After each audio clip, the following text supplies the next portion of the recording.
Environmentalists in Australia are calling for better protection for the Great Barrier Reef, which is being damaged by coral bleaching. The Australian government has warned that bleaching is becoming more severe in northern areas of the reef as corals turn white and grey in parts of the World Heritage-listed marine site. Environmental group the WWF said large sections of coral near Lizard Island were drained of all colour and are fighting for survival. Well, Jodie Rummer joins us now from Townsville in Queensland. She's a senior research fellow at John Cook University. Good to speak to you today, Jodie. You've just come back from Lizard Island. What can you tell us about the coral, the impact on the coral there? I have just come back from Lizard Island, yes. I was there doing research for about 40 days.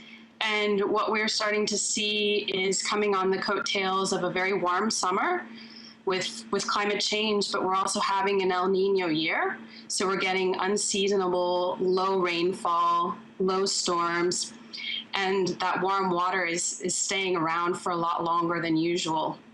And that's the problem. And it's the warm water that causes the bleaching. Does cold water cause bleaching as well?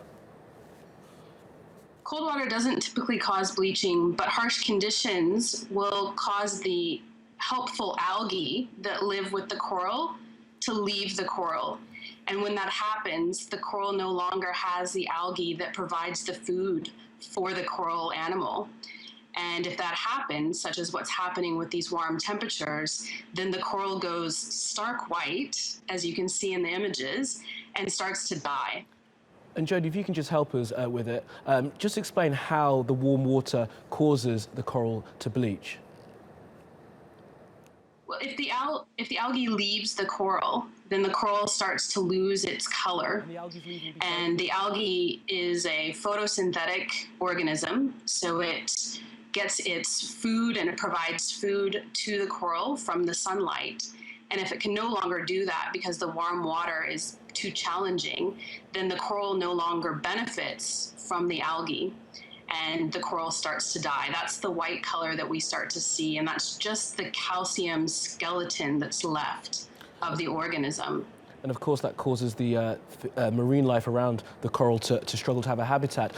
What can be done, Jodie, to try and reverse this? This is climate change starkly portrayed, isn't it?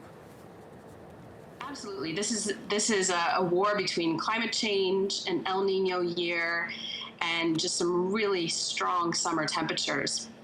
And so we know El Nino is a natural cycle that is in occurrence with the atmosphere and the oceans.